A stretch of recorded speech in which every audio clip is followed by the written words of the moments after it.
ஹோட்டலில் cut and ரைட்டாக manager வந்துட்டு சிவிக்கிட்ட பேசிகிட்டு இருக்காங்க. ஒரு ஃபோனை வாங்கிட்டாங்க. நீ வந்துட்டு 1 மணி நேரம் எக்ஸ்ட்ரா வேலை செய்யணும் இப்போ நீ ஃபோன் பேசுனதுக்காக.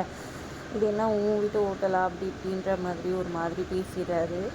சிபி திரு திருன்னு முடிச்சுட்ருக்க. கரெக்டாக தமிழ் வராங்க. வந்துட்டு உங்களுக்கு எவ்வளோ தைரியம் தான் இப்படி பேசுவீங்க, இப்படியெல்லாம் பேசக்கூடாது எம்ப்ளாயீஸ் கிட்ட. உங்களுக்கு என்ன இந்த ஹோட்டலில் மரியாதை இருக்கோ அதே மரியாதை தான் எல்லா வேலை செய்கிறவங்களுக்கும் இருக்கணும்.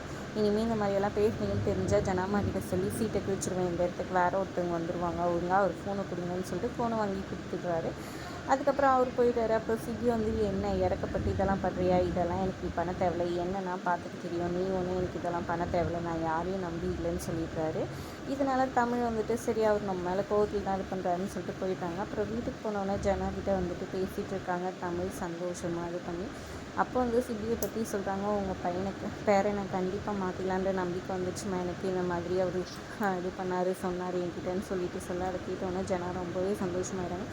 கண்டிப்பாக எனக்கு நம்பிக்கை இருக்குது, என் பேரை நல்லபடியாக வந்துட்டு நான் சொன்ன மாதிரி எல்லா பொறுப்பையும் ஏற்றுக்கிட்டு பொறுப்பாக இருப்பான்ற மாதிரி சொல்லி சந்தோஷப்பட்டுக்கிறாங்க.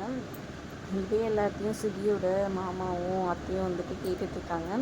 இவன் திரும்பிட்டா அப்புறம் நம்மளுக்கு தானேங்க பிரச்சனை அப்படின்னு சொல்கிறாங்க. நான் பார்த்துக்கிறேன், அவனை அப்படியே எப்படி திரும்ப விட்டுருவோம், இது எல்லாத்துக்கும் காரணம் அந்த தமிழ் தான் அப்படின்ற மாதிரி சொல்லிட்டு பேசிகிட்டு இருக்காங்க. இன்னொரு பக்கம் இங்கே பார்த்திங்கன்னா சிபியோட அம்மா வந்துட்டு அவங்க தங்கச்சி இன்னும் வரலன்னு சொல்லி அவங்க அண்ணனுக்கு கால் பண்ணுறாங்க. இந்த மாதிரி என் பொண்ணு வரல, நீ கொஞ்சம் அவளை தேடி பாருன்னு சொல்கிறாங்க. நான் முக்கியமான வேலையாக வந்திருக்குன்னு சொல்லி முதல்ல இது பண்ணுறாரு. என்னென்ன எப்படி சொல்கிறேன்னு அவங்க சண்டை போட்டுக்கிறதுக்கு சரி ஓகே நான் தேடி பார்க்குறேன் ஃபோனை வைன்னு சொல்லிடுறாங்க. பொண்ணு இன்னும் வரலையேன்னு சொல்லிட்டு பதட்டத்துலேயே இருக்கிறாங்க. எங்கே போனாங்க, ஃபோன் பண்ணிங்களா, யார் கூட போனாங்க, என்ன ஏதுன்னு தமிழ் விசாரிச்சுட்டு இருக்காங்க. நீ யார் என் பொண்ணை பற்றி விசாரிச்சுட்டு, என் பொண்ணு வரத்துக்கு எனக்கு தெரியும், நீ அமைதியாக இருந்துக்கோ, அவளை வர வைக்கிறதுக்கு எனக்கு தெரியுன்ற மாதிரி அவங்க சொல்லியிருக்காங்க. சிபியுமே வந்துட்டு ஒரு பொண்ணோட உரிமையில் தலையிடுறதுக்கு நீ யார், அவள் சுதந்திரமாக இருக்கட்டும் உனக்கு என்ன அப்படி இப்படின்னு சொல்லி பேசிகிட்டு இருக்காங்க.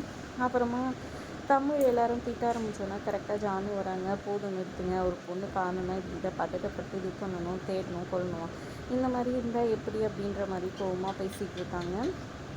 அப்போ கரெக்டாக வந்துட்டு எப்படியாவது தேடி கண்டுபிடிச்சாகணும் அப்படின்னு சொல்லிட்டு யோசிக்கிறாங்க. ஃபோனே எடுக்க மாட்டேங்கிறாங்களே, இப்போ என்ன பண்ணுறதுன்னு நினச்சி நீ போய் எப்படியாவது கண்டுபிடிச்சி கூட்டிகிட்டு வர அப்படின்னு அவங்க அம்மா இந்த ஒரு பக்கம் சொல்ல, தமிழ்கிட்ட வந்துட்டு நீ தான் எப்படியாவது கூட்டின்னு வரணும், நம்ம ஃபோன் நீ போலீஸ்கிட்ட பேசிடலாமா, கம்ப்ளைண்ட் கொடுத்துடலாமான்னு கேட்டாங்க. இல்லை பொம்பளை புள்ளியோட இது, நம்ம அவ்வளோ சீக்கிரம் கம்ப்ளைண்ட் பண்ண வேணாம், முதல்ல தேடி பார்க்கலான்னு தமிழ் சொல்லிடுறாங்க. அதனால போய் தேடிட்டு வரதுக்காக போகிறாங்க.